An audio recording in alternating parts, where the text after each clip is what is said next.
Okay, so welcome to the Do-It-Yourself Video and Online Marketing Strategy webinar. So my name is Nate McCowan. I won't give you my full story because it's a difficult story to tell, especially in the time that we have. I have a lot that I want to cover, but if you're interested in learning more about my story, you can do that at my website, and I'll give you a link to that later. But basically, I am a video production owner, a video production company owner. So I create videos for people. And my business started out as that was my sole purpose, was to create awesome videos. They'd be like, "Hey, this is the video we want to make. Come up with something great." And that's like my bread and butter. I love it when it's like, "Okay, here's some creative freedom, make something." And so I did that for a long time. But what I'd notice is often people would have me make a video for them, and they would have no strategy on how that video goes out to the world or what it's trying to accomplish, really. They wanted to accomplish a bunch of different things, but they're not really certain on what success looks like. And so for me, that was where I realized that I needed to help people market their videos. And this is one thing, because video is my business, it's what I love to do, but it is only a tool. The solution, the answers come from having a online marketing strategy and using videos to accomplish that strategy. And so that's kind of what we're going to be talking about today. Now, who is this for? So this is for if you're a solo entrepreneur, you're on the grind, you're out there, you're building your business up, you're building your name up, and you need to just get some online marketing strategies going, so that you have something working for you while you're working on other things. So this is something that what I'm going to tell you right now is all of this stuff. It may seem a little overwhelming at first, thinking of all the pieces that you got to get to make to work together, but you don't have to do it all at once. You can do it piece by piece. Okay. So you can start with creating some lead magnets for your ideal audience. You can start doing one step at a time. And sorry, Siri just is recording what I'm saying. So that's weird. Anyway. um, so it's something that you can put together in pieces as you go. So I just want you to start thinking along these terms, because this is effort that is going to pay back tenfold. You put some effort in your marketing up front, you get it working right, and then it is going to work for you while you are working on other things. So that is really what I want to get into your mind with this webinar, is that this is something that can be done incrementally over time. You don't have to do it all at once. I spend an hour a week on my own marketing, and this is something I've had to set aside time for my own business to do this. But already, what it's done for my business, it's amazing. And I'm like, why isn't everyone doing these sort of strategies in their business? And also for nonprofits, because a lot of the work that I love doing is for nonprofits, for people who are helping, make life a little bit better for other people.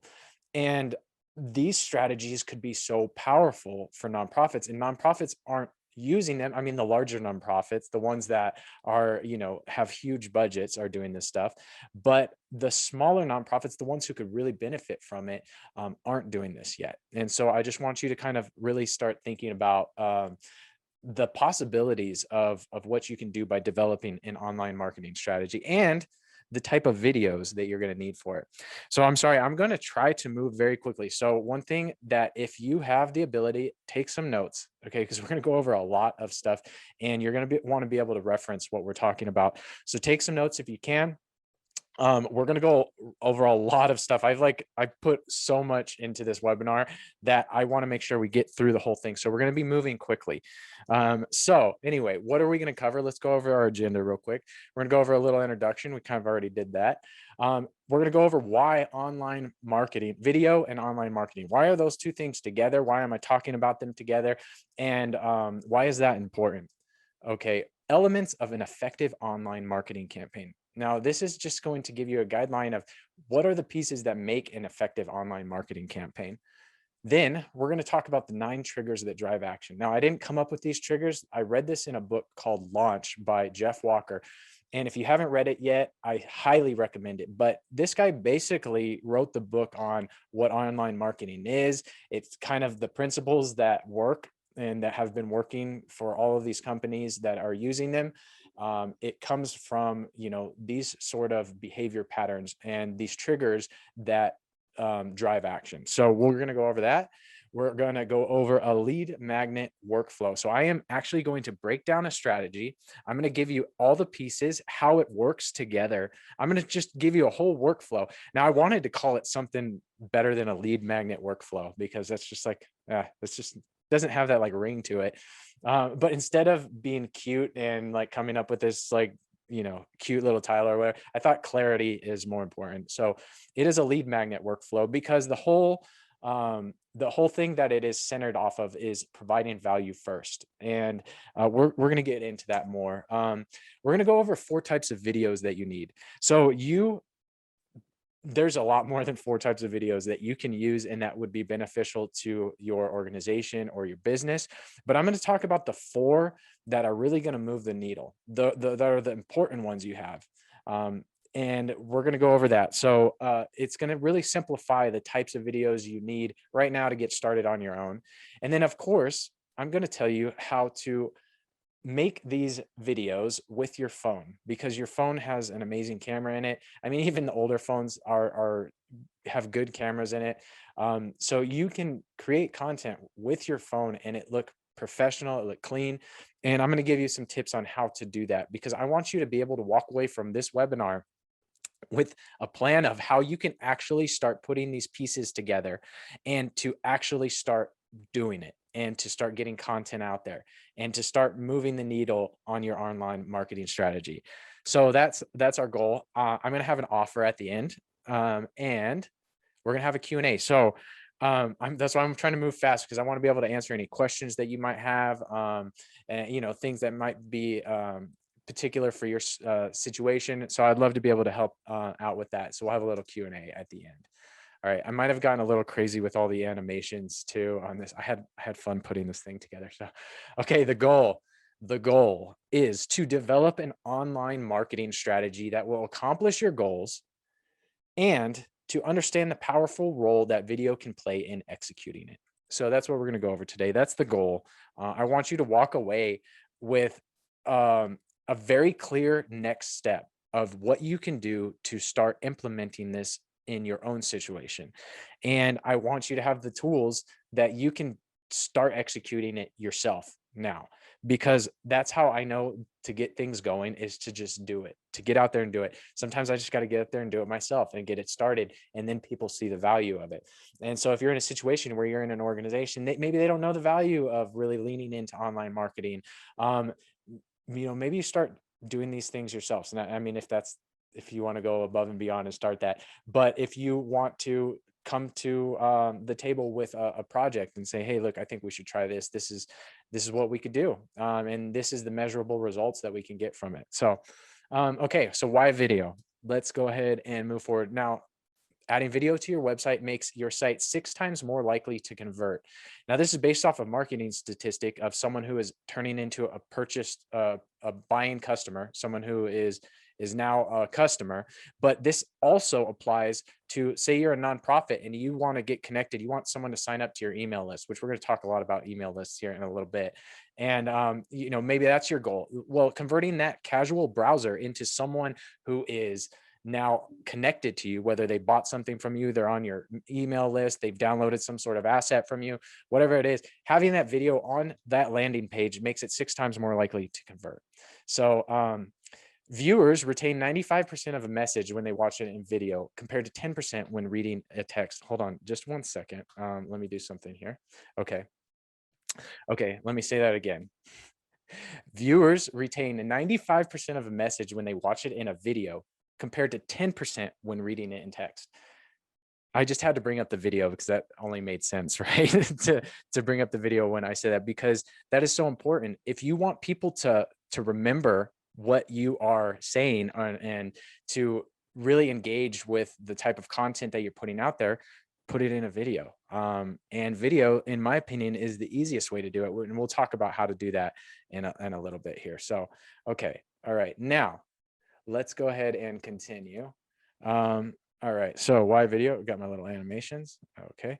All right. Now, social media posts with video have 48% more views. So if you want to draw attention to your social media, or you want to get more views, putting a post with a video is going to make that happen. So even if it's just a quick video you do with your phone, people are more likely to stop scrolling when they see a video. All right. So why video? That's why. That's just one of the many reasons. Oh, I went a little ahead here, but okay. See, I got too crazy with my animations. All right. So the other thing is video in an email leads to 200 to 300% click-through rates. Now, this is very important because what I'm going to be talking about today is an email list building strategy. And email marketing, if you are one of those people that thinks email marketing is dead, you're not alone, because that was me too. I was like, emails, that's who markets through emails? But that is probably the most valuable asset that you can have, is your email list. And we'll get into that a little bit more, but being able to have people actually click through on your emails to actually take an action off of them is hugely important. And video in an email, it makes it very easy to do that. And there's free apps that you can do, like Soapbox, where you can add a little video where say you want to share your screen and show someone how to do something. You can do that. You embed it right into the email, and it helps so much with engagement. Okay, by 2022, online videos will make up more than 82% of all consumer internet traffic. That's huge. And the main reason that I believe that video is so powerful is because it allows you to connect with your audience on an emotional level, right? You have sound and music and moving images, and you can tell this story and you can pace it out, and you can do it in a way that connects with someone on an emotional level. That is the most important connection that we can make.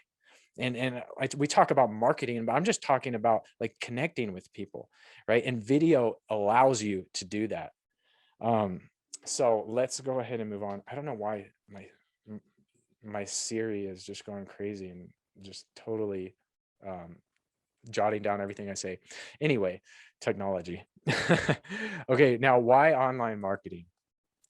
Real-time data. This is so powerful. When I found out how powerful the data collecting is, like online through Facebook or Google or all these things, first of all, it scared me, because I was like, dang, they literally are tapped into everything I do. But also I realized the potential ability to really connect with the people that you serve. So you have this amazing ability to target the people that you are trying to get your content out in front of. Now, we'll talk more about doing that in a little bit, but that real-time data is, you can see how people are interacting with the thing that you're putting out there. So say it's a lead magnet and you're trying to add value, and you want to see how many people actually click to download this lead magnet. You're going to have all of that data, and you're going to see what's effective. Like, you can A/B test things. You can go, well, this one works a lot better than this one because we have a different title. So all of the pieces of these marketing strategies are being measured, and so that you can make adjustments at the level that it's happening. So powerful. And all of this stuff all is free. I mean, there's paid things that you can use to track all of this stuff, but there are free ways to do it with Google AdWords and with like Facebook, the Facebook analytics, and there's all of these different things. So real-time data is super powerful. Automation. Once you set something up, you find what works, you can automate the whole system. So everything from the way that their emails are captured to the emails that get sent out, when they get sent out, and you can have everything automated. So once you get it set up, you spend that time, it is good to go. You are literally letting that run on the back end. It is working and getting things done, and you don't have to do anything. Unless you want to make a change to it or update it or whatever. But once you get that funnel, which is what it's called, a marketing funnel, but I don't really like that term, like a marketing funnel. Like, my clients are just oil that I'm pouring into the machine. It's just, I don't know. I don't like it. And I've heard it be called a customer journey, which is great if you're a for-profit business. But if you're a nonprofit business, maybe it's an advocate journey, right? It's creating someone who's going to become an advocate for your cause, or a supporter journey or something like that. So instead of thinking of it in a marketing funnel, it is a journey that you're creating for your ideal audience, and you can automate every step of it. It creates awareness. Now, this is like one of the main things about online marketing, is being able to make people aware of who you are, what you do, what you stand for. It does that. Connects with those you serve. So if you're a nonprofit, or if you're a business that serves a particular demographic, you can connect with those people very easily because of all of the data that our online marketing strategy gives us. So you can connect with those you serve. If the people you serve are different than the people who fund you, if you're a nonprofit, I mean, those are two different types of marketing strategies, and being very clear on what you're trying to accomplish, and to be concise, and to make sure that you're trying to accomplish that one thing instead of accomplishing a bunch of things, then you're going to be successful. The other thing is it creates advocates. So um, if done right, if you've built this relationship in in a strong way, and you've dialed in your process, then you're going to create more than people who are just customers or people who are on your email list. You're going to create people that are going to go out and advocate for you on your behalf without you even asking them to. And that's the kind of value that you want to add. And that's the kind of mindset that you want to go into this online marketing, is that you want to build these relationships, create advocates, because that is immeasurable. You talk about data, but I don't even know if there's a data to measure that, because that has such a ripple effect. Okay, so it helps you build trust. Now, the hardest thing in marketing is building trust, and trust isn't something that you can just turn on and off, right? It's something that you build.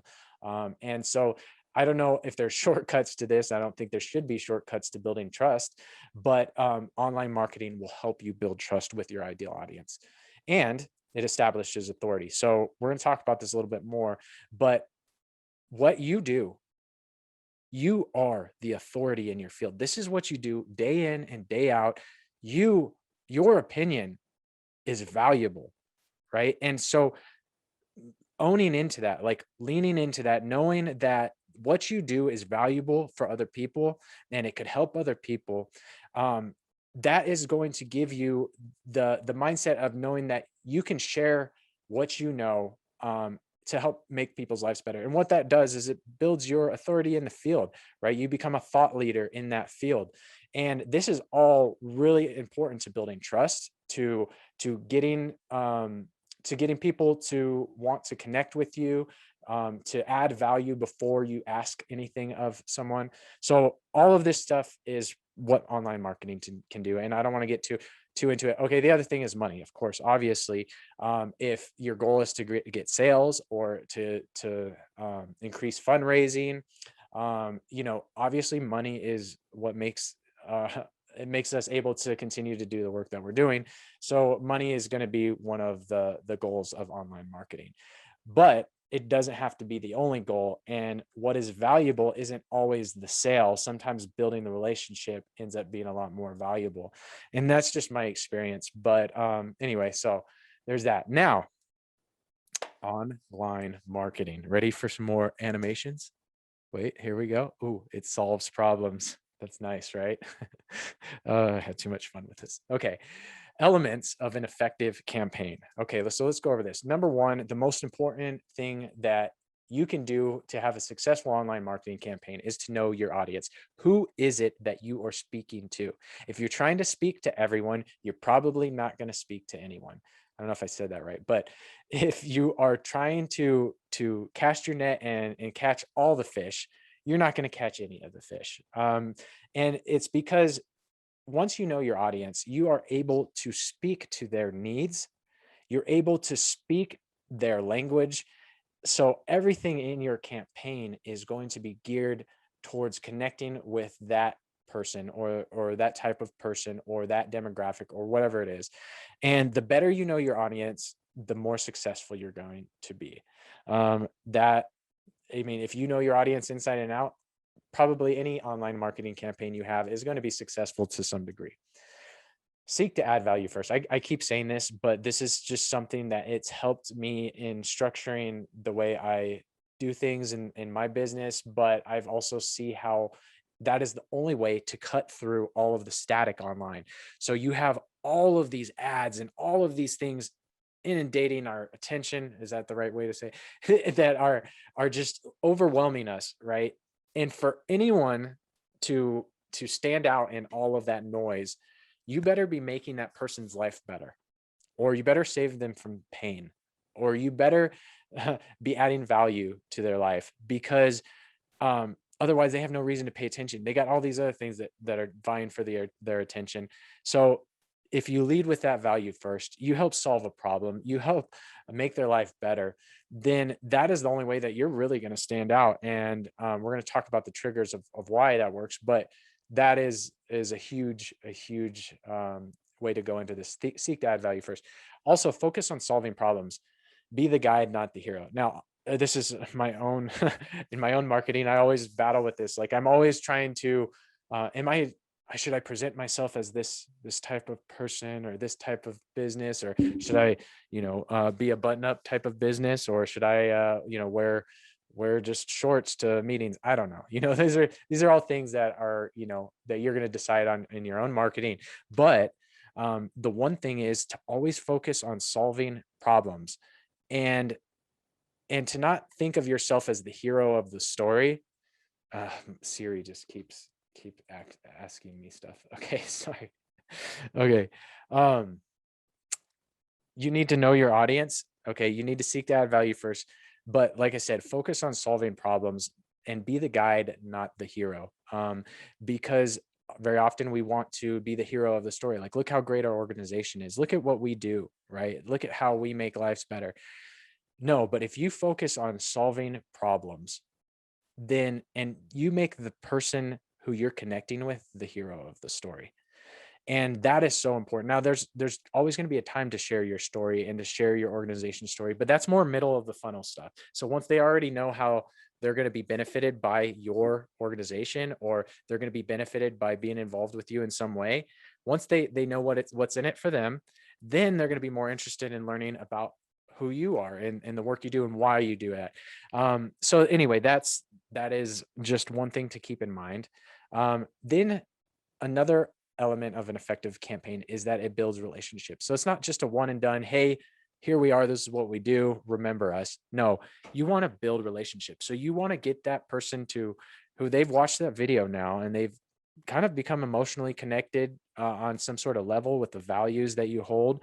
And then you want them to sign up for your email. So you decide to give them a free guide that is basically piggybacking off of the video. So whatever pain point or whatever solution that video offered, then there's going to be something that accompanies that, which is a link that is then going to get them to sign up for your email, at which point then you're going to build a relationship with the nurture sequence. And we're going to get into all of this. This is the workflow, so let me not get in the weeds on that. But having that relationship is so important. 7 points of contact. So this is what the campaign, the nurture sequence, aims to do. So once you've become connected with someone, maybe they've downloaded a lead magnet from you, you've solved some problem for them, right? Then you're having an automated email sequence sent out with ideally 7 emails, because there's science behind this. 7 points of contact is what you need with a potential client or the person that you're connecting with before you stick in their mind as a thing, as an entity. So you got to get in front of them 7 times. And what does that look like? Well, it's not 7 times of us saying how great our company is and why you should work with us. No, it's 7 points where you're adding more and more value. You understand their problems. You understand the way that you are going to add value to their life. And then you're adding value, you're adding more value. And on top of that, oh, here's another email. I wanted to share this with you because I think this might help you as well. I mean, so why don't you try that and try this? And it's just about adding value. I mean, you want to give away as much value as possible and this is one thing, I'm getting a little off topic here, but one thing that I learned from a lot of the mentors that I've been taught by is that, especially if you're selling a digital asset or something like that, give away the most valuable thing for free. Do that because you want people to know what sort of value that they get in dealing with you, right? And your organization. So instead of trying to hold back the valuable thing for like, okay, we'll give you this free stuff, but if you want this really valuable thing, oh yeah, then you're going to pay for it. No, no, no. Give that most valuable thing, the thing that's going to really solve the problem, give that to them and go, hey, I hope that makes life better. If you ever need anything else, come holler at us. I mean, that's so much more effective, especially in the online world. Tell stories. So this is the thing that I'm gonna really, now this is more the creative side of marketing, but telling stories is how we connect with people. That is going to be the biggest thing in building these relationships, and not being an organization or like some corporate voice, is to tell stories. And stories are really important, and your story is really important. And if you can tie your story into the work you do, I think honestly it's hard and it's scary, but I think that's the most powerful way to really connect with people. Okay, and then this is the one thing that I'm going to keep saying over and over. um Siri, Siri is literally thinks I'm talking to her. I don't understand it. What am I saying? She's just recording what I'm saying. Anyway, okay. All right. Sorry. The last point here. Let's go ahead and get through this. But the last point was, um, always have a clear next step. So the main thing that I want you to take away from this is a successful strategy is always going to give a very clear next step for the customer. And I'm sorry, this Siri is just continuously. There we go. Okay. Anyway, all right. Okay, here we go again. We're just gonna walk through this whole slide again. Sorry about this, guys. Okay, this is what happens when you do live stuff, right? It's fun. It's fun. Okay, so always have a clear next step. The clear next step is this next slide. Welcome. 9 mental triggers that drive action. So this comes from a book, Launch by Jeff Walker. And like I said, if you have a chance and you're looking for a book to read, this is a great one on launching digital products online, but it really applies to email marketing. There's so much great stuff, designing your website, all of this stuff. It's great. So anyway, let's just go through it really quickly. Authority. You People are going to naturally go with what people in authority say. The white coat phenomenon or whatever that's called. Yeah. But the way that you become an authority of your field so that people pay attention is to start sharing your knowledge and the things that are going to help make people's lives better with the knowledge that you have. I mean, you have it already. And it's just about creating that content. Okay. Reciprocity. Now, this is adding value first. This is really why online marketing works at all. Is the fact that you are going to give something valuable upfront, without even knowing this person. You just want to make their life better. Now, obviously, people are more likely to do business with the people and organizations that they feel have already made their lives better or helped them in some sort of way.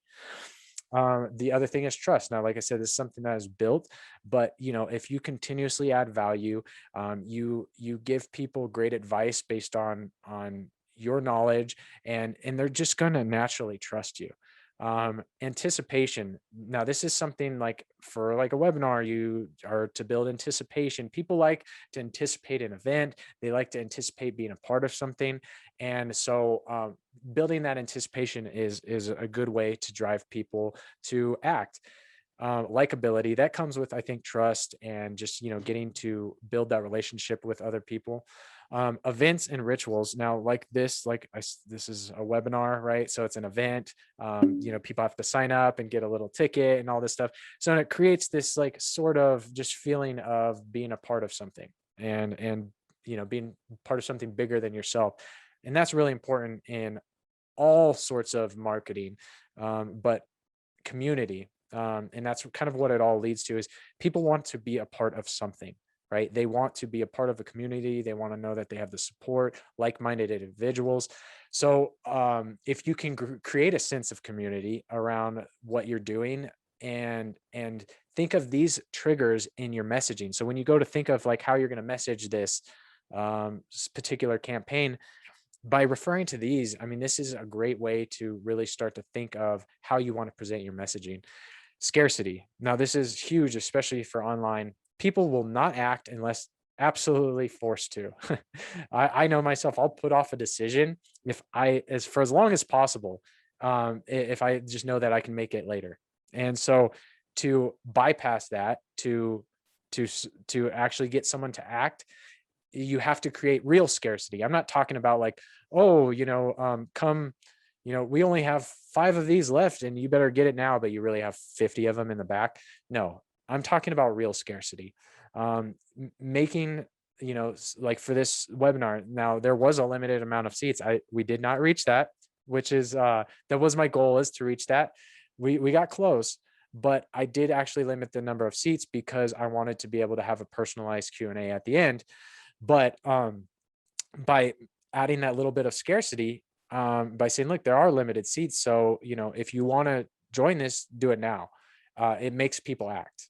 But like I said, don't ever lie or say that, something you don't have a lot of. That's just bad ethics. But really using these strategies in ways that make sense for your mission and your goal. But I think they could be really powerful. So social proof. Now, this is a huge one, and we're going to talk about testimonials, how important social proof is. So if other people are saying what you do is good, most people are going to be like, oh, what they do is good, because that's what everyone else is saying. And so really developing that social proof. And I'm horrible at this. I never get testimonials. I know I need to. I'm like the mechanic who needs to work on his car. But I know that I need to get testimonials and stuff like this. So also, while I'm teaching these things, I'm letting you know that these are things that I'm working on as well. But testimonials are so important. When they do studies on it, that is the thing that drives someone to convert. That is the biggest driver of someone to convert, is social proof. So now we're going to talk about email lists. Now, let me get excited about this one because this is fun. Now you think, why email lists, right? We're going to talk about building your email list. And we're going to talk about why that is so important even today. Now, number one, you think about an online marketing strategy, most people's mind goes to social media, right? Because I mean, that's where we connect with people. That's where we share things. People are interactive. Makes sense. Social media, online marketing, they kind of, maybe one and the same. No, because because with social media, you do not own that audience. And what do I mean by own that audience? Your email list is something you own. So if people sign up or subscribe to your email list and they've agreed to it, that's an important distinction. They have to agree to being on your email list, which you'll have a disclaimer or something. But that is an audience that you own, that you can freely market to, and you're not beholden to anyone, right? Social media, though, is owned by these companies, Facebook and Twitter and whatever, all the other social medias. You are subject to their whims. So say they just want to shut down, and say you have 100,000 Instagram followers, right? That's super powerful. But what if they decide to block your account? You've lost connection with all those people. So your social media strategy should be to somehow get them signed up for your email list. You want to be connected in another way other than social media. So your social media posts, now not all of them should be like, hey, go sign up for our email list. And they should never directly say, go sign up for our email list, but you should offer valuable things that people would exchange their email address for. And so we're going to talk about that. And that's what a lead magnet strategy is. So building your email list is really important. There's data behind, like, I think it's like 3 to 5% of your email list will end up purchasing. Now, this is if you're a business, right? So you pitch to your email list. There's pretty good numbers. About 3 to 5% of those people will end up purchasing whatever it is that you pitch. So it just goes to reason, the larger your email list, the more actions that you can ask of people, or the larger the action, or the more you can accomplish. Let's just put it that way. Okay. So email list is very important. So now we're going to go over our lead magnet strategy. And let me just see here. Okay. Well, oh, look, we got a nice 14 people in. Well, welcome. Thank you all for joining us. It's the first time I actually got to see what we're doing down there. Okay, so lead magnet strategy. Now, here's a workflow. You like my little animations? Like I said, I went a little crazy with it, but it was fun. This was fun for me to make. Okay, so now this is a big slide. I took a long time building this one, but this is the actual workflow. We're going to go through it. I want you to have the strategy because this is things that you can take pieces of this and start applying it now to your situation. Okay, so first we add value. Second step is we exchange. And the third step is we nurture. Okay, what does that look like? We start with a lead magnet, which is this little yellow guy right here. But you might be asking, what is a lead magnet? Well, I am so glad you asked. It is a digital asset. It could be a video, it could be a PDF, it could be a coupon, a digital coupon, it could be a checklist, it could be a Google Doc, it could be a form, it could be I don't know, it could be whatever is valuable to your ideal audience. And now, what does it do? Now, it's probably going to solve a problem for your ideal audience. It's going to answer a question that they have regularly, maybe the top question they have. It's going to add value to their life in some way. And this is how you can define how well your lead magnet is doing as far as performance is the more that it is going to help solve the problem of your ideal audience, the better that it will perform, the more people will download that lead magnet. And so this is where you can kind of play with things. You might think that your ideal audience needs this, but you find out after doing some tests that they really need this. And so this is huge because this helps really find out what your audience needs and how you can really speak their language. Where do people find it? So people will find this on the front page of your website. Now, this is something that if you do not have a lead magnet on the front page of your website, I'm going to advocate that you do that. Now, it may not make sense that for everyone's situation, but this is why, because someone is going to land on your website and they're a casual browser. They're checking out what you do. Maybe you have a video and they're like, oh, okay, yeah, they do this. That's nice. And there's a little about me bio section. Oh, they've been in the media. Cool. Okay. All right. That was cool. X out. As soon as they hit that X, they're never coming back to your site. The likelihood that they're going to come back to your site is so small. So you have to do something to turn them into a casual browser, turn them from a casual browser into someone who is connected with you. And you can do that with a lead magnet. So if you have it on that front page of the website, then they're scrolling through, they're scrolling. Siri is literally just talking to me in my ear. So, uh, oh, it is an interesting question. Thank you, Siri. Thank you. Okay. Sorry about that. Oh, I just said her name again. She's listening. Okay. All right. Anyway, let's move on. Okay. So, where do people find this? It's going to be on the front page of your website. It might be in a social media post that pertains to what that lead magnet is designed for. So, uh, whatever it is that you want to post on social media, if there's a way that you can add a link to your lead magnet to get people to go visit that lead magnet and sign up for your email address, then that's great. So your lead magnet could be reused in many ways as just another value add. And you can put it on a paid social media ad. So you can run a paid, and we'll talk about this a little bit more, but you can run a paid ad that is directly for your lead magnet. So it's an ad only to give away something valuable to your ideal audience in exchange for their email. And so we're going to talk a little bit more about that, how you can use that. It could be in a video that you create, a YouTube video description. Maybe you post a video and you just want to give someone a clear next step of where to go. Okay, so that's the lead magnet. Now, what are some examples? Now, I think that we have a couple of people in here who are realtors, right? So hello to my realtor friends.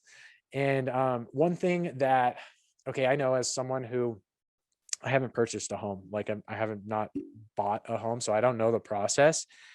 And I know that if I was looking for a realtor or I was looking online and I saw something like, here are the 10 things to consider before buying your first home, right? And it's a PDF or it's better yet, a video where the realtor is explaining, well, first thing you're going to want to consider is this, because this, and this. Second thing you're going to want to consider is this, and this, right? If I had some sort of thing that I could download that's going to help me not look like an idiot when I talk to a realtor, that's super valuable for me. So I would definitely download that. And I know that I could always just unsubscribe from this email list later if it doesn't add value to me.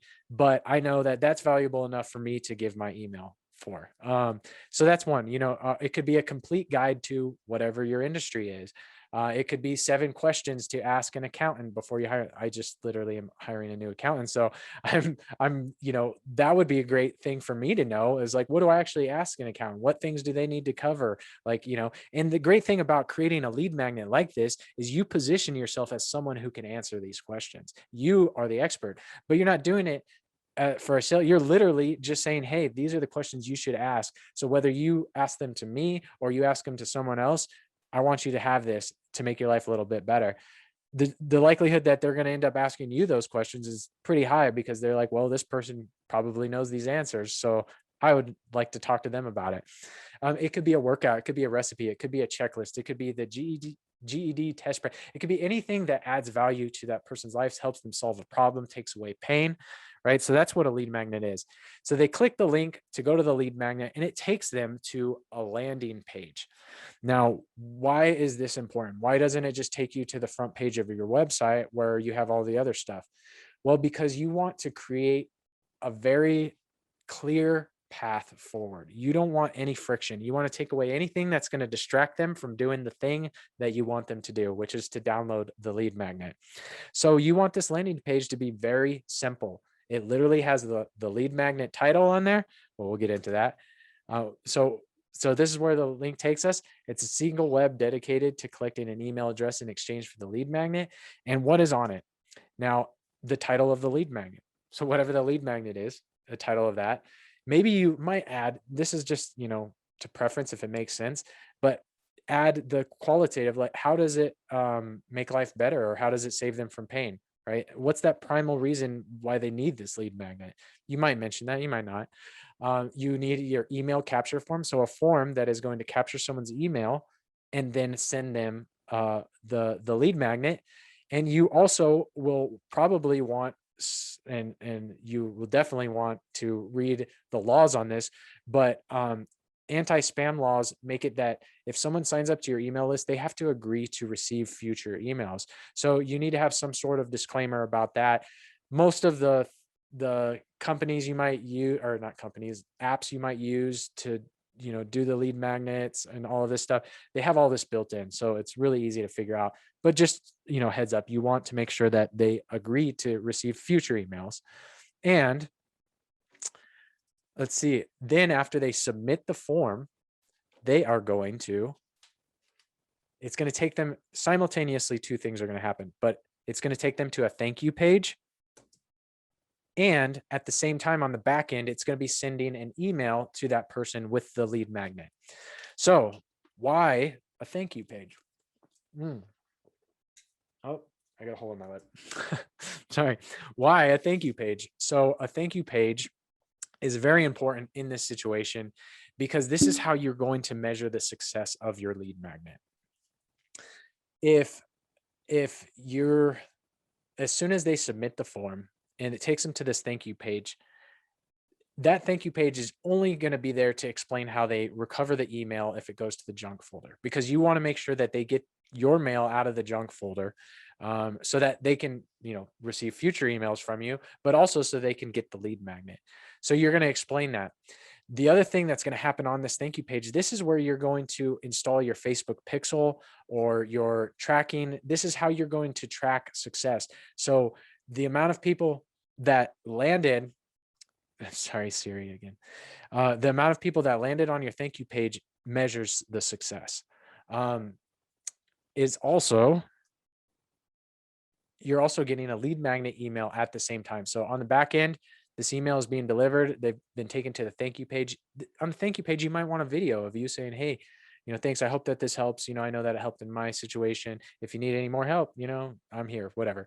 So something like it could be just a real quick video of you just personalizing this whole process. The same thing with the landing page. You could have a little video explaining the lead magnet. I would keep it as simple as possible, though, just starting out. But you can use video in every step of this. And they're just simple videos where you can do one with your phone, and it's super easy. But the lead magnet email, you're going to get this email and it's going to have the lead magnet, and you might just have just the lead magnet. That's it. You delivered it, and great, have them go on with their day. You might offer a clear next step in that email. But you also, you don't want to overwhelm them with all this stuff to do right now. You want to, be like, here's the value, enjoy that. And then I'll get back with you later with my nurture sequence, which is what I'm going to talk about next. Is you are going to automate, and you don't have to at first. Maybe, you're just starting out and you just have one nurture email that's just, hey, thanks for getting connected. I'm really excited, whatever. It could just be real simple. Or you could get real in depth and create a whole email campaign, which is going to ideally be 7 emails. And the reason is because you want to reoccur in their stratosphere 7 times. And you want each of those to build your presence with them. So what I mean by that is you want them to know, like, and trust you. That's what this email sequence is getting to, is building, that is getting them to know, like, and trust you. Those emails are going to add more value, right? You're not going to ask anything. You're just going to continuously help solve their problems. And maybe you'll get a little personal and you'll tell a story of how it connects to you, right? This is where we're getting into, like, we're building a relationship. And you might include some testimonials, right? Because people want to see that other people are finding value in what you offer, and you want to see how they're finding value.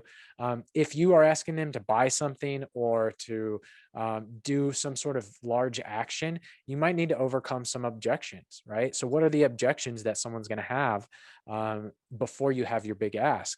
And so this is where you can do all of that. And I suggest automating it, because no matter how great of a salesperson you are, or how great you are at presenting yourself, you're never going to hit all of the things that you need to hit, unless you're a machine.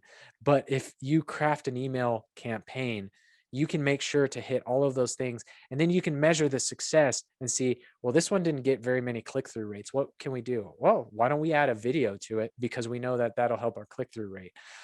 So it's just the ability to measure the success of each action is so important.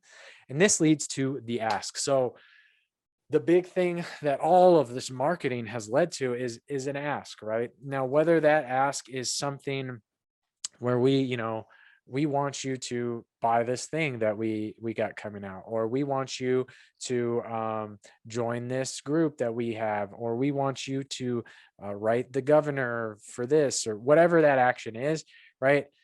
That is the bigger the ask, the more you have to put into building that relationship, is what I would say. But the other thing is knowing your ask before you start all this. So I've left this kind of open, the ask, because everyone's ask is going to be different for your own situation. So figuring out what your ask is, what do you want people to do, is going to be the number one step. And then you can reverse engineer this whole workflow to lead to that ask. So anyway, this is the workflow. Now, if all of this is working and it is actually converting people are clicking on your lead magnet, you're growing your list, all of this is actually working, and it's working, then boom, that's when I would suggest, if it makes sense for you, to run a Facebook ad for this lead magnet. Now, a Facebook ad is, there's a lot that you can do in this, and there's a lot of things that have happened this last year about retargeting and stuff like that. I won't get into all of that, but a Facebook ad is something that you can set up yourself. It is not super difficult. There might be a little bit of a learning curve, but it is definitely something you can do yourself, and you can do it on a super small budget if you just want to test something out. But like I said, I would make sure that you have the process in place, that the person that clicks on your ad is able to take this journey. So they are able to take every step of this journey and it works, and there aren't any hiccups, there's no glitches, all of that. You've tested it out. That's when I suggest putting money into a Facebook ad. And this is a long process. This is building a relationship with the person. Now, maybe if your Facebook ad is like, hey, just buy this $20 thing that we got, maybe not having this huge long nurture sequence makes sense. But I'm going to say that having something like this in place regardless, just to run on the back end, because this is a way to build relationships with people, and once you automate it you don't have to touch it. I would still have something like this set up for those types of relationships that you're going to build with people. So video now. All right, we're running behind us, so I'm going to move fast because I want to make sure that I don't want to take up all of your day doing this. But okay, so video, right, is a powerful tool. We've talked about this. The 4 types of video you need are a brand video. So if you don't have a brand video, this is basically your calling card. Now, I'm going to advocate that you can create all of these videos yourself, but I would say that of all these videos, this is the one that if you are going to hire a professional, this would be probably the one that you want to hire a professional for, because this is your calling card. This is what represents you, your business. It is, as you'll see here, it establishes who you are, what you do, and what you stand for. So this is the emotional piece. This is how you connect with people on a deeper level than business and all of that. This is how you connect to people emotionally, right? And so this is going to be important. But I'm going to show you a video that I made in 3 hours from concept to completion. That could be a brand video for somebody. And if that's what you got to work with, that's your budget, you can do it yourself. And I can show you how. So it's often story based.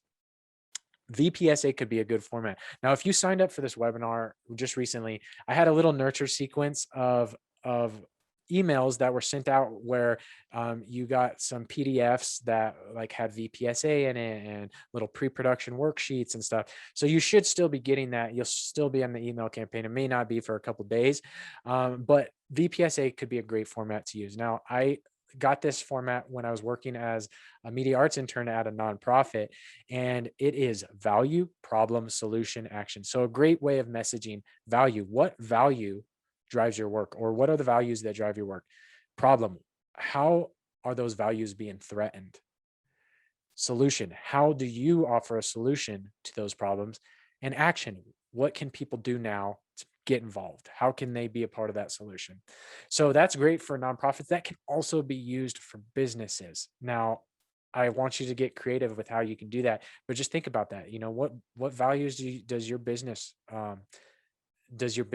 operate off of, and how is it fighting against the larger problems that are threatening those values, and how are you a solution to those problems? Like, you can still do that for your for-profit business, and I think is going to make your brand story a lot stronger. So anyway, that's just one way. Now, obviously there's many ways to do brand stories, but that's just one way to give you kind of an idea. Educational videos. So we've already talked about this. You are the authority in your field. You are the expert. Step into those shoes if you haven't already. Start creating some educational videos, but do it with the mindset of how are these educational videos actually going to solve people's problems. Don't do it in like, I want to teach these things, right? Because I like these things, but thinking about how these particular things are going to make people's lives better, how it's going to improve their lives, how it's going to take away some pain. That's thinking of your educational material in that way. You can start creating educational material that's solving people's problems, and you become the expert of your field. You become the authority in your field. And like I said, when we're talking about marketing, these are all very important things to do and to build in order to be successful. And it also adds value to your industry, and it builds trust and authority. So we already went over, but why not add value? And if you can be marketing at the same time that you're adding value, and marketing is kind of like a byproduct of creating educational videos. You don't actually have to market anything, just solve people's problems, and you're going to be marketing yourself. Okay, let's see. Explainer videos. This is really, I mean, to be honest with you, like I love making like brand videos and those creative like story videos. The explainer videos are kind of dry sometimes. It's literally just explaining how something works, or showing how to do this, and they are probably one of the videos that it's going to move the needle the most in your organization or your business, because people love explainer videos. They are interested in something, now they want to know how it works.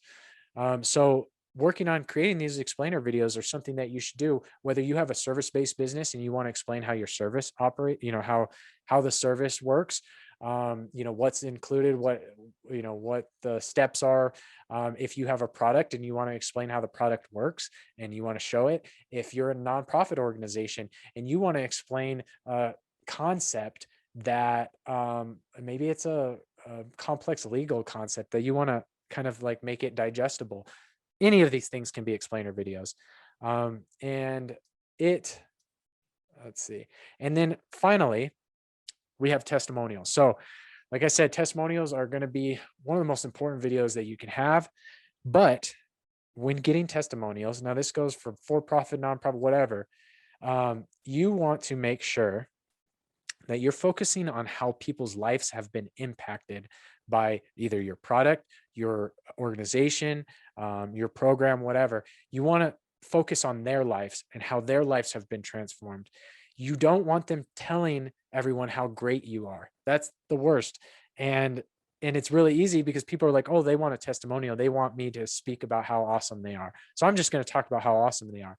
You don't want that. You want to talk about how their lives have been transformed. You want them to tell their story, and that you happen to be a guide in that journey, right? That is where you get powerful testimonials, and you're not selling yourself. You're selling the experience that you create in people's lives.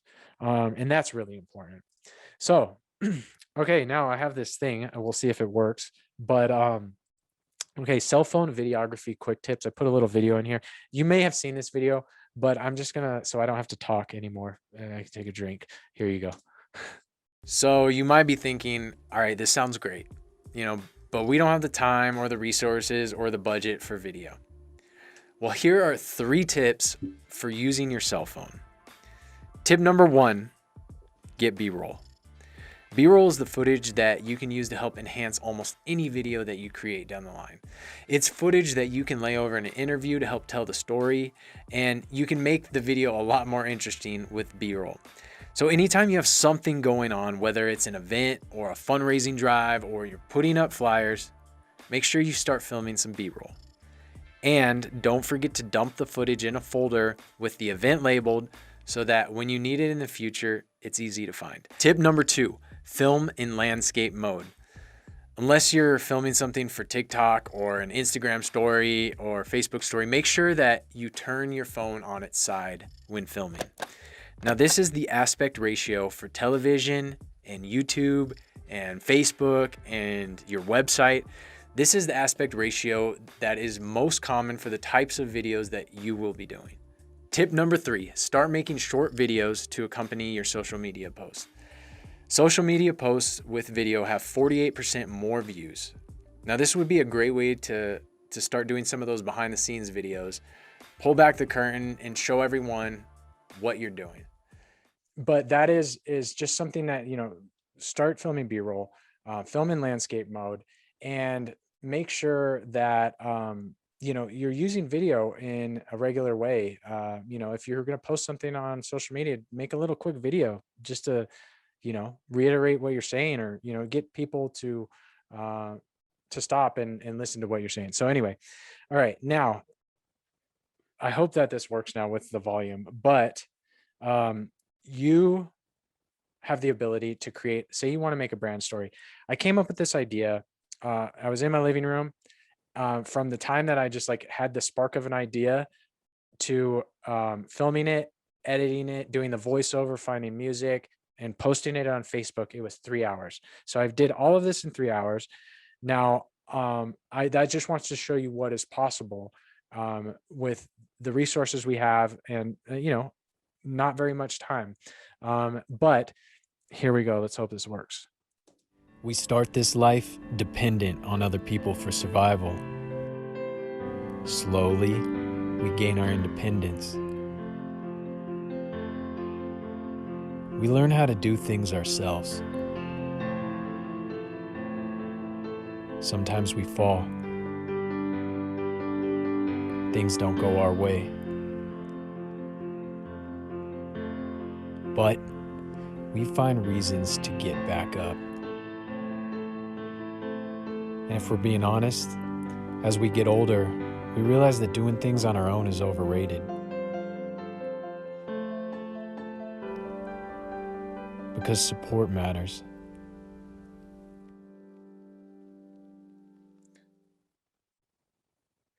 All right. So just to kind of like show you, you know, what's more important than the quality of the video that you capture, or, you know, the type of camera you have or whatever, is the story that you're telling. I mean, is that story something that people can connect with? Um, and is it something that resonates with people, right? So just, you know, thinking of those things, once you get your messaging down and stuff like that, creating that. I mean, I literally just took a bunch of videos that I had been taking, you know, of Shay, and I took a couple more shots. I went in my closet right there and recorded the voiceover with my phone. I found music on YouTube Library, where they have a creator library where free play music. So, and I used an editing program that I downloaded for free, which is FX Home, I believe. I don't know. I'll leave the link for it. But these are all things that you have access to that are free and that don't take a lot of practice. I mean, the editing I did was very simple, but it's something you could do very powerfully. So anyway, I just wanted to show you that. 5 things to consider when making videos with your phone. We're going to go over settings, sound, lighting, framing, and editing. And we're going to go quickly because I don't want to take up too much of your time. But the settings that you are going to want to make sure that you have at least 1080 or 1920 by 1080. That's full HD. That's just normal aspect ratio. If you can film in 24 frames per second or 30 frames per second, that's standard. And I can show you really quickly, and I won't get too into it, but let me just share my screen. Okay. Oh, and I have okay, so I have a couple of questions here that I'm just going to answer as we're going. Now, is there an easy way to keep people on your mailing list separate from the rest of your contacts? Do you recommend opening a separate email address? So no, you can segment your email address. You can add tags to it depending on what you're using, but you can segment those email lists so that you're only sending it to the ones with certain tags. And that's really, I mean, definitely you want to be able to segment it based on whether they downloaded this PDF or whether they contacted you or you contacted them. Or so there's always to do that. I would recommend that if you're getting into email marketing, to get something like MailChimp or to get something that is dedicated for your email marketing. The other thing is, if someone wants to discuss current events or reference someone else's video, how do you know you can just use it? When must you get permission? What about news? Do you recommend people get that permission? Same for music. How do you know if something is open source?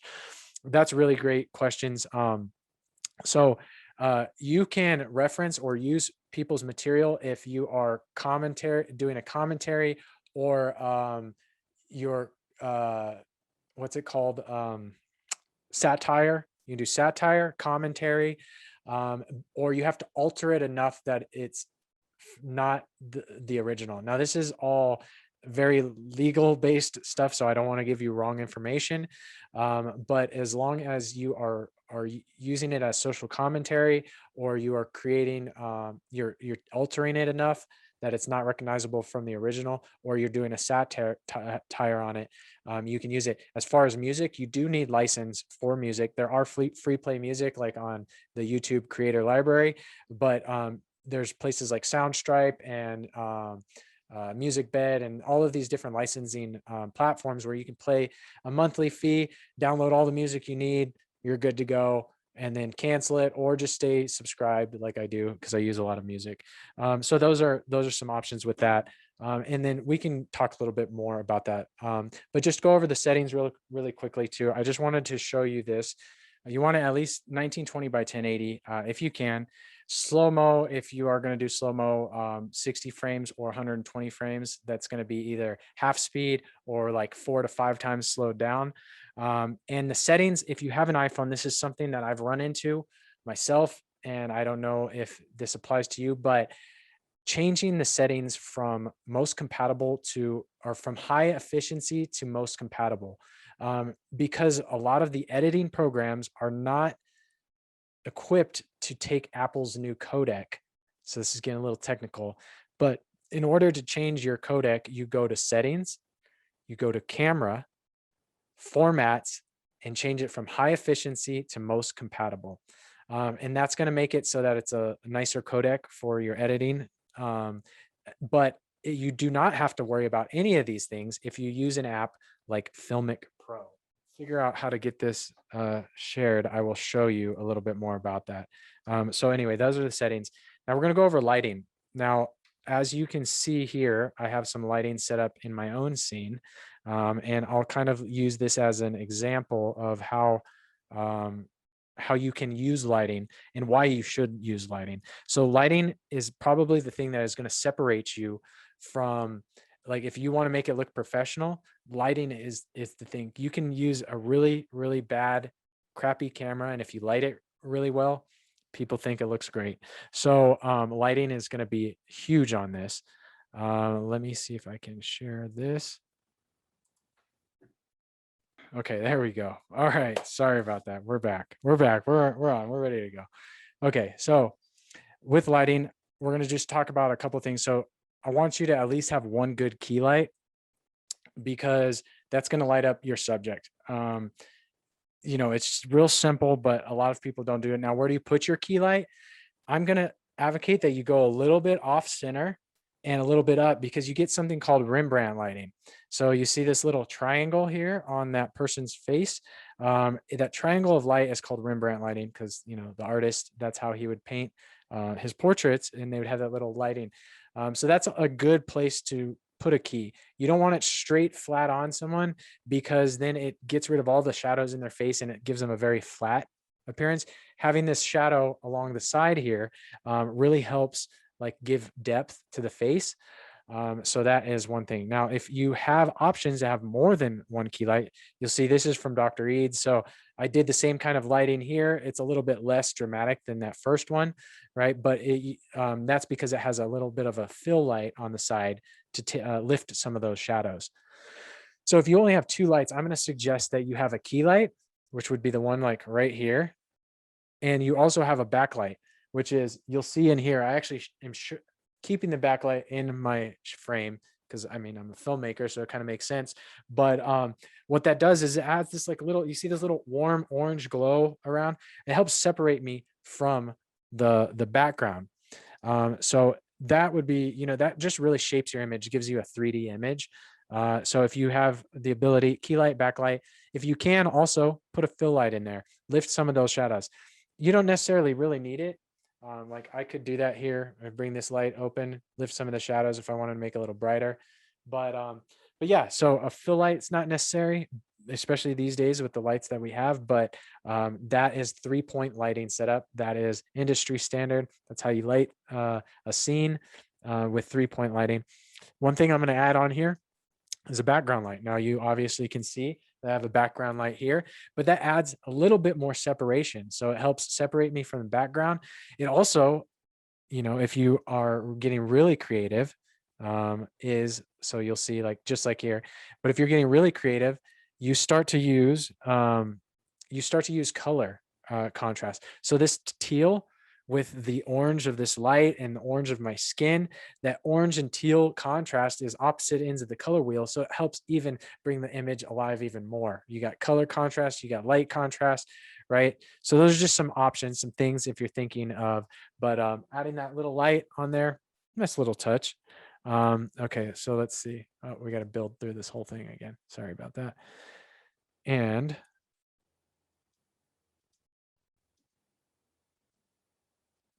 okay, maybe there we go. Background light. Sweet. Okay. Now, framing. This is where we'll go back to the other to my phone here in a second. But when it comes to framing, you're going to want to film. This is just my opinion. Unless you do stuff specifically for TikTok or Instagram, and you know that you're going to be filming stuff for this, like this. Oh yeah, you like my sweet Boba Fett, or not Boba Fett, my sweet Mandalorian case. Yeah. Anyway, um, if you're going to be filming specifically for those platforms, then okay, by all means film this way. But otherwise, always film landscape mode, because that's where you're going to be able to use it for b-roll, for other videos, and you can still crop it to a square if you need to, but at least you now have the option of having a full screen. Okay, the other thing is I'm going to suggest getting a tripod.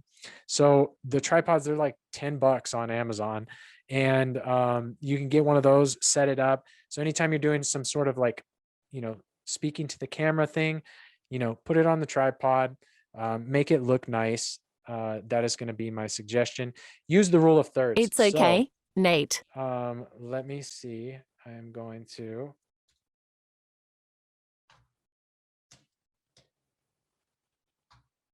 Oh my gosh, Siri is just going crazy.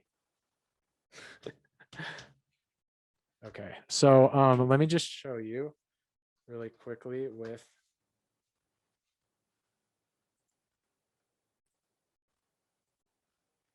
my phone. Sorry for that. Okay, so let's go with, now you'll see this, my camera.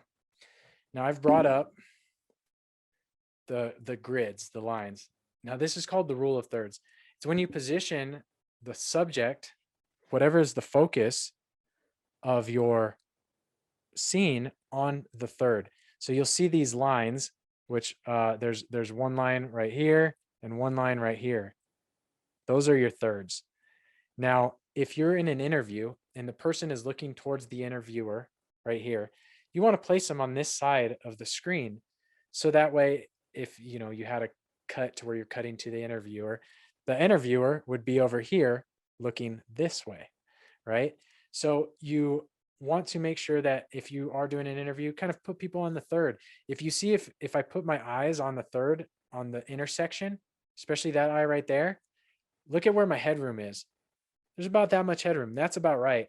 One mistake I see when people frame stuff, they'll do something like this, where your head is just like sinking at the bottom of the frame and you have all of this like space up here. And so that's one I thing, didn't get that. is if Could you try again? speaking directly to the camera. I didn't get that. If you are speaking directly to the camera, excuse me, you will want to, I would say, place your image right in the center of the frame. Put your eyes on the top third there. So you have the thirds going this way, but you also have the thirds going this way, right? Put your eyes on the top third there. See how much headroom you have? That is an image that is framed correctly. If it was framed like this, where my eyes are in the center, that looks bad. That looks amateur. So that's something to think about when framing. Let me get back to where we were at. Okay.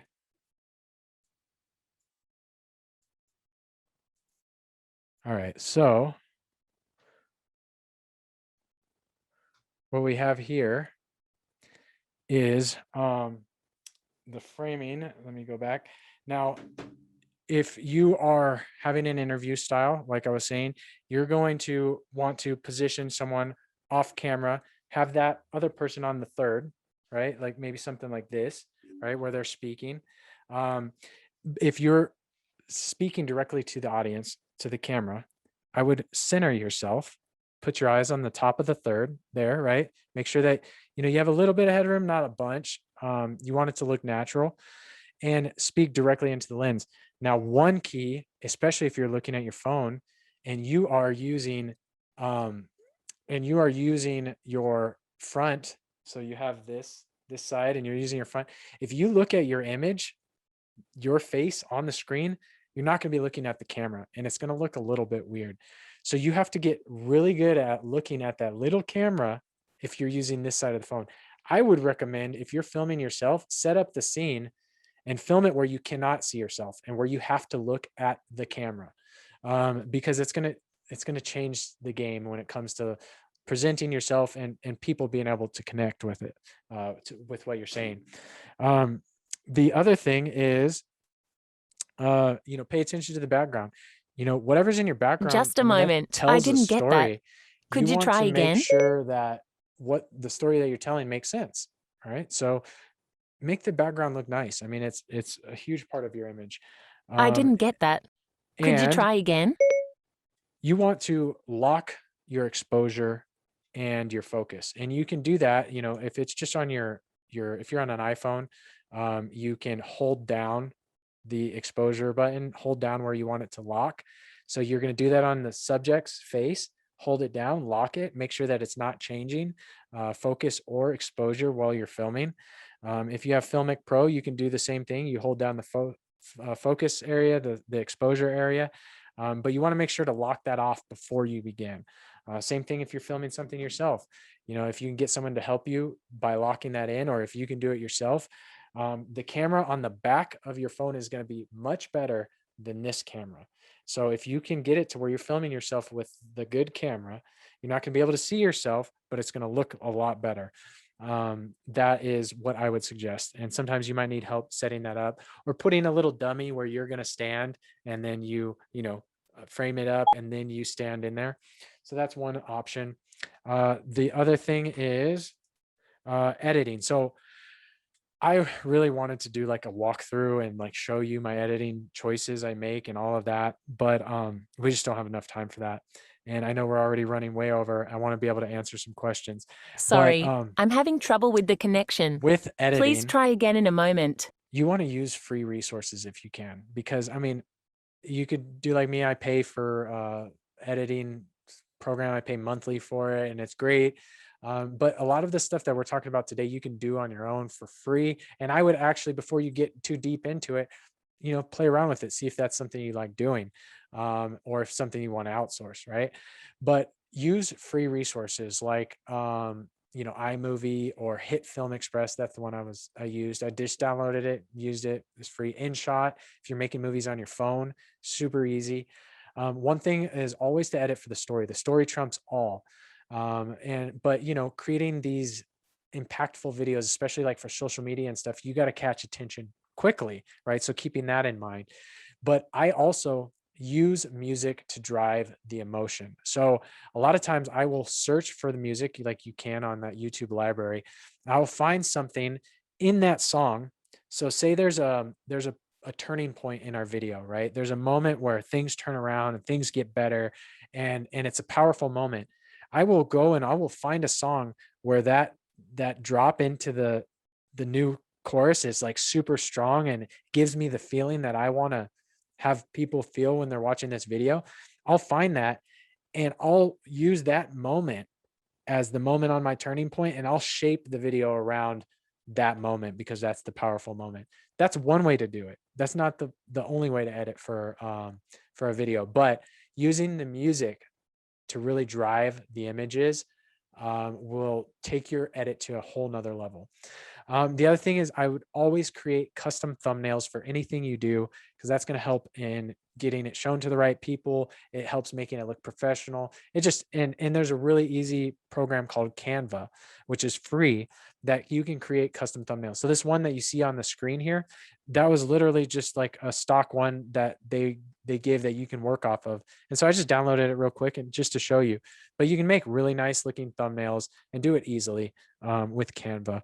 We have, oh, first I have some homework for you. So if you have made it this far, I have some homework for you. The homework is to think of 3 possible lead magnets that you could create for your ideal audience. So whatever your industry is, whoever your people are, what are 3 lead magnets that you could create for them that would help in creating the first step to your marketing funnel, not your marketing funnel, your customer journey. And number 2 is going to be to create one. So I want you to actually create that lead magnet. Now, whether it's a video of you with the phone right here explaining the top 10 things a person needs to consider before they buy their first home, and you want to just add a little lower third here to say tip number 1, tip number 2, if that's what it is, make it. You can do it. I will send you the resources you need to make that happen. That would be great. All right. Well, thank you all for joining me, and thank you for taking the time out of your day. Like I said, if you have any other questions or anything along these lines, or you'd like help in your own organization or business, feel free to reach out. And I love hearing what people are doing. So, all right. Well, everyone, you take care. You have a great Thursday. This was fun. This was challenging, different, fun though. All right. Bye.